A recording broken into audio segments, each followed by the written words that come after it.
अमेरिकेचे अध्यक्ष Joe Biden हे नाटो देशांच्या बैठकीचं आयोजन करत असतानाच पंतप्रधान नरेंद्र मोदी यांनी रशिया दौऱ्यासाठी निवडलेली वेळ आणि त्यातून देण्यात आलेल्या संदेशामुळे अमेरिकेच्या वतीने नाराजी व्यक्त करण्यात आली आहे। याचप्रमाणे अमेरिकी काँग्रेसमध्ये भारत व रशियातील वाढत्या संबंधांबद्दलही खासदारांनी चिंता व्यक्त केली आहे। पंतप्रधान नरेंद्र मोदी यांनी 8 जुलै 2024 रोजी रशियाचा दौरा केला होता। त्या दौऱ्यावर अमेरिकेने पुन्हा एकदा प्रश्न उपस्थित केले। त्यावर आता भारतीय परराष्ट्र मंत्रालयाचे प्रवक्ते रणधीर जयस्वाल यांनी चोख प्रत्युत्तर दिले। रशियाशी भारताचे दीर्घकालीन संबंध आहेत जे परस्पर हितसंबंधांवर आधारित आहेत। तसंही या जगातील सर्व देशांना कोणाशी संबंध ठेवायचे आणि कोणाशी नाही याचा पूर्ण अधिकार आहे। प्रत्येकाने याची जाणीव ठेवली पाहिजे आणि त्याचं कौतुकही केलं पाहिजे, अशी स्पष्टोक्ती रणधीर जयस्वाल यांनी दिली आहे।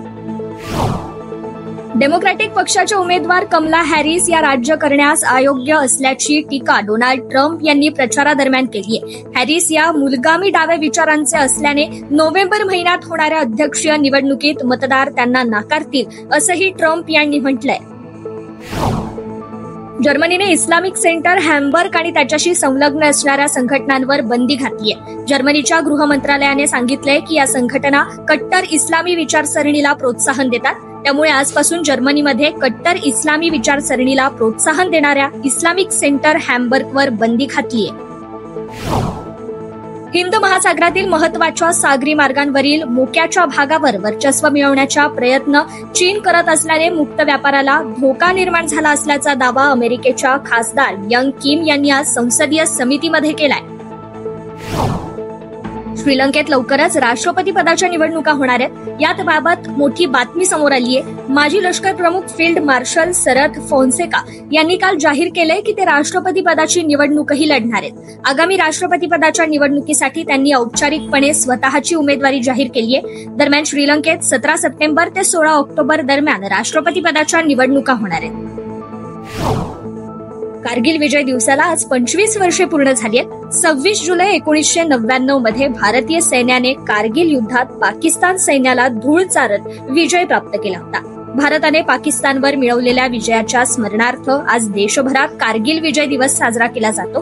कारगिल विजय दिवसानिमित्त पंतप्रधान मोदींनी युद्ध स्मारकावर पोहोचून पाकिस्तान विरुद्धच्या युद्धात हुतात्मा झालेल्या जवानांना श्रद्धांजली वाहिली आहे। पाकिस्तानचे नापाक मनसुबे कधीही यशस्वी होणार नाहीत असा थेट इशारा पंतप्रधान मोदींनी कारगिलवरून पाकिस्तानला दिलाय। पीच ब्लॅक या युद्ध सरावात भारताचा सुखोई Su-30 MKI आणि अमेरिकन बनावटीच्या F-15K या फायटर विमानात सामना झालाय। यावेळी इंडियन एअरफोर्सच्या पायलट्सने आपला सर्वोत्तम कौशल्य जगाला दाखवून दिलंय। भारताने इंडियन एअर फोर्सच उच्चतम कौशल्य असलेली 150 जणांचं पथक या युद्ध सरावासाठी पाठवलंय।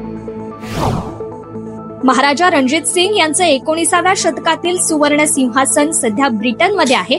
हे ऐतिहासिक सिंहासन हिंदुस्थानात परत आणण्याची मागणी आपचे खासदार राघव चड्ढा यांनी केलाय। सोन्याच्या चादरीने झाकलेले हे सिंहासन सध्या लंडनच्या व्हिक्टोरिया अल्बर्ट संग्रहालयात आहे। फिलिपिन्समध्ये मोठं नुकसान करणाऱ्या गेइमी वादळाने तैवानला धडक दिली असून इथे मुसळधार पाऊस कोसळतोय।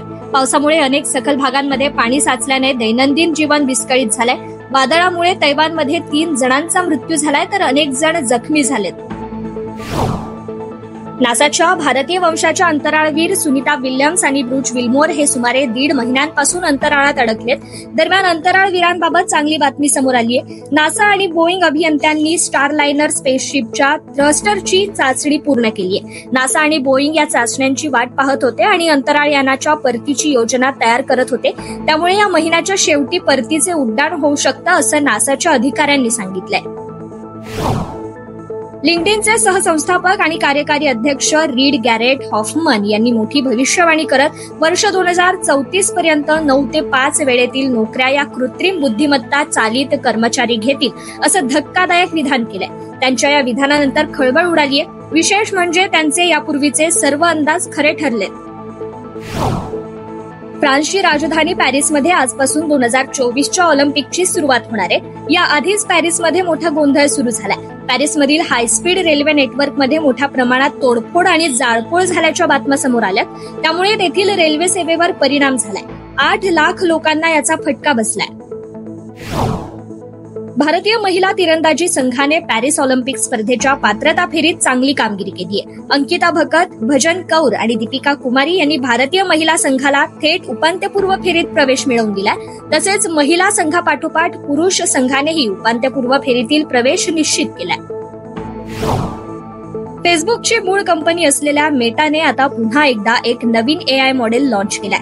लाल्मा 3.1 असं या एआय मॉडेलचं नाव आहे. एल लामा 3.1 पूर्वीच्या एआय मॉडेलपेक्षा अधिक प्रगत तंत्रज्ञानासह तयार करण्यात आलाय. याबाबत मेटा सीईओ मार्क झुकरबर्गने इंस्टाग्रामवर एक व्हिडिओ शेअर केलाय.